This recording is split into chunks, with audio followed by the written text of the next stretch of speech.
बाल गोपाल के जन्मोत्सव की तैयारी में कृष्ण भक्त जुटे हैं। मंदिरों को भव्य तरीके से सजाया संवारा जा रहा है। भाद्रपद मास के कृष्ण पक्ष की अष्टमी तिथि को देवकी नंदन प्रकट हुए थे। भगवान कृष्ण लीलाधर हैं। उन्होंने अपने जन्म से ही अनेक लीलाएं की। इस साल जन्माष्टमी का पर्व 26 अगस्त को मनाया जाएगा। इस वीडियो में हम आपको भगवान कृष्ण के जीवन की प्रमुख घटनाओं से रूबरू कराएंगे जो शायद आपको पता ना हो। भगवान कृष्ण अखिल कोट ब्रह्मांड नायक हैं, रास रासेश्वर हैं। बाल गोपाल की लीलाएं न सिर्फ उनके नटखट स्वभाव को दर्शाती हैं, वहीं कहीं न कहीं एक संदेश भी देती हैं। गोपियों के लिए वो माखन छोड़ते हैं, मित्रों के लिए ग्वाला, शत्रुओं के लिए महाकाल थे, तो प्रजा के लिए प्रिय राजा। उनका पूरा जीवन लोक कल्याण के लिए समर्पित रहा। भगवान श्री हरि के 8वें अवतार के रूप में भगवान कृष्ण ने जन्म लिया। वे श्री हरि के पूर्ण अवतार थे, 16 कलाओं से पूर्ण। भगवान कृष्ण का जन्म 28वें द्वापर युग में हुआ था। आज हम उनका 5251वां जन्मोत्सव पर्व मनाने जा रहे हैं। आइए सबसे पहले आपको बताते हैं कि बाल गोपाल का जन्मोत्सव पर्व कब मनाएं, उनकी पूजा का शुभ मुहूर्त क्या है। 26 अगस्त को सुबह 3:39 पर शुरू होगी अष्टमी तिथि। 27 अगस्त को सुबह 2:19 पर समाप्त होगी अष्टमी तिथि। 26 अगस्त को जन्माष्टमी पर्व मनाना शुभ होगा। 27 अगस्त को व्रत का पारण सुबह 5:56 से शुरू होगा। रोहिणी नक्षत्र 26 अगस्त को दोपहर 3:55 से शुरू होगा। रात्रि पूजा का मुहूर्त 12:01 से 12:45 रहेगा। भगवान कृष्ण का जन्म भाद्रपद मास की अष्टमी तिथि को मध्य रात्रि के समय हुआ था। उनके जन्म के समय रोहिणी नक्षत्र था। चंद्रमा वृषभ राशि में था। उनके जन्म का दिन बुधवार था। इस साल भी यदि केवल दिन को छोड़ दिया जाए तो ये संयोग बन रहा है कि अष्टमी तिथि को रोहिणी नक्षत्र और वृषभ राशि का चंद्रमा रहेगा। आइए अब जानते हैं कि भगवान कृष्ण से जुड़ी विशेष घटनाएं क्या रहीं।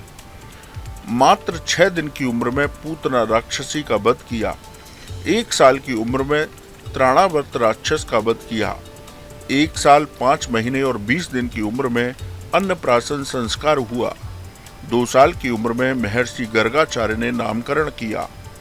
2 साल 6 महीने की आयु में नल कुंवर और मणिग्रीव का उद्धार किया। 2 साल 10 महीने की आयु में गोकुल से वृंदावन चले गए। 4 साल की आयु में वृत्तासुर और बकासुर राक्षस का वध किया। 5 साल की आयु में अगासुर का वध किया। 5 साल की आयु में ब्रह्मा जी का घमंड दूर किया। 5 साल की उम्र में कालिया नाग का मर्दन किया। 5 साल 3 महीने की उम्र में गोपियों का चीर हरण किया। 7 साल 2 महीने और 7 दिन की आयु में गोवर्धन पर्वत को उठाया। 7 साल 2 माह और 14 दिन की आयु में श्री कृष्ण का नाम गोविंद पड़ा। 8 साल 1 माह और 21 दिन की उम्र में गोपियों संग रासलीला की। 10 साल 2 महीने और 20 दिन की उम्र में मामा कंस का वध किया। 11 साल की उम्र में विद्या अध्ययन के लिए सांदीपनि मुनि के आश्रम गए। 126 दिन में सभी 64 कलाओं का ज्ञान प्राप्त किया। 11 साल की उम्र में ही पांचजन्य शंख को धारण किया। 12 साल की उम्र में उनका यज्ञोपवीत संस्कार हुआ। 12 साल से 28 साल की उम्र तक 17 साल तक जरासंध को पराजित किया। समुद्र के अंदर द्वारका नगरी 28 साल की उम्र में बनाई थी। 38 साल 4 महीने और 17 दिन की आयु में द्रौपदी के स्वयंवर में शामिल हुए। 75 साल 10 महीना और 24 दिन की आयु में द्रौपदी के चीर हरण की लाज बचाई। 89 साल 3 महीना और 17 दिन की आयु में अर्जुन को भगवत गीता का ज्ञान दिया। 89 साल 7 महीने और 7 दिन की आयु में धर्मराज युधिष्ठिर का राज्याभिषेक कराया।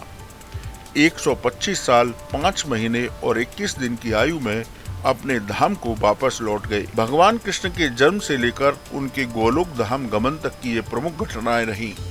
अनेक शास्त्रों में उनके जीवन परिचय के रूप में अनेक जीवन की और भी घटनाओं का विस्तार से वर्णन दिया गया है। भगवान कृष्ण का जीवन अद्भुत है। उन्होंने अपने जीवन में लोगों को सत्य के साथ रहने की बात कही। सत्य की विजय के लिए उन्होंने हमेशा संघर्ष किया। इसके साथ ही असहाय लोगों की मदद का संदेश दिया। कैसी लगी आपको हमारी ये जानकारी, हमें कमेंट बॉक्स में जरूर बताएं। बाकी धर्म कर्म से जुड़ी तमाम जानकारी के लिए सब्सक्राइब कीजिए हमारा डिजिटल चैनल और देखते रहिए न्यूज नेशन स्तुति। न्यूज नेशन अब व्हाट्सएप पर खबरों के ताजा अपडेट के लिए न्यूज नेशन के इस क्यूआर कोड को स्कैन करें।